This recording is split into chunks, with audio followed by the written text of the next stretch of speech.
Finally, on 5th June 2020, amendment has been brought to Insolvency and Bankruptcy Code. Why this amendment? There has been suspension of IBC for 6 months at least. Now, this ordinance has been issued considering the pandemic of COVID-19. Under this ordinance, there has been clearly stated that there has been disruption of normal business operation, and hence this special measure has been brought out.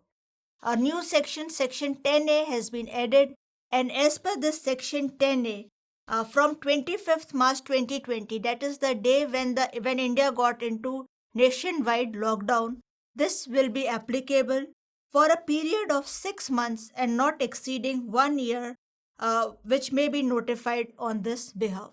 So there has a suspension of fresh filing under IBC under Section 7, under Section 9, and under Section 10.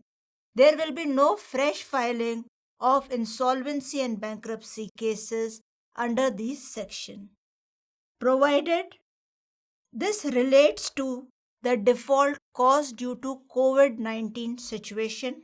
There is a proviso as well as explanation to this Section 10A. Now, the proviso provides that no application shall ever be filed for initiation of corporate insolvency resolution process of corporate debtor for the said default occurring during the said period. So, this proviso is problematic, and in the explanation it provides that for the removal of doubts, it is hereby clarified that provisions of this section shall not apply to any default committed under the said sections before 25th of March 2020. Now, this situation gives rise to 4 scenarios if you consider that at what time the default has originated. If the default originates before disruption means before 25th March 2020, if it occurs, if it originates and it is cured or it continues beyond the disruption period, then there will be no abatement of filing. So if there is a default which is before 25th March 2020, you can go and still file your IBC cases. The second situation is during disruption period, that is from 25th March 2020 for 6 months or extendable to the max to 1 year. That is till 24th March 2021.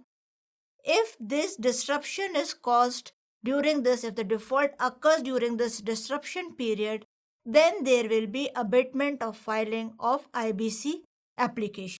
Now, the third situation is what happens if the default originates during the disruption period and it continues beyond the disruption period. So, default occurs during, say if it occurs on 25th April and it continues beyond 25th March 2021. What will happen to this?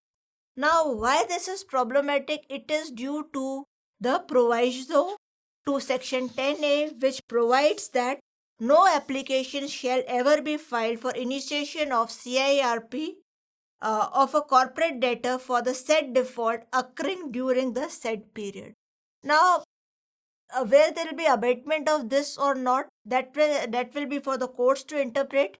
But if I have to give my take is default is a continuing default. It occurs for every single day. So if I think for the period which it will go beyond the disruption period, that is from 25th March 2020 to 24th March 2021, there won't be any abatement of filing. And the last scenario is if there is the default after the disruption period. So in this case, obviously there will be no abatement of filing because this provision is provided only for the limited purpose for the disruption caused in the normal business due to COVID-19 situation.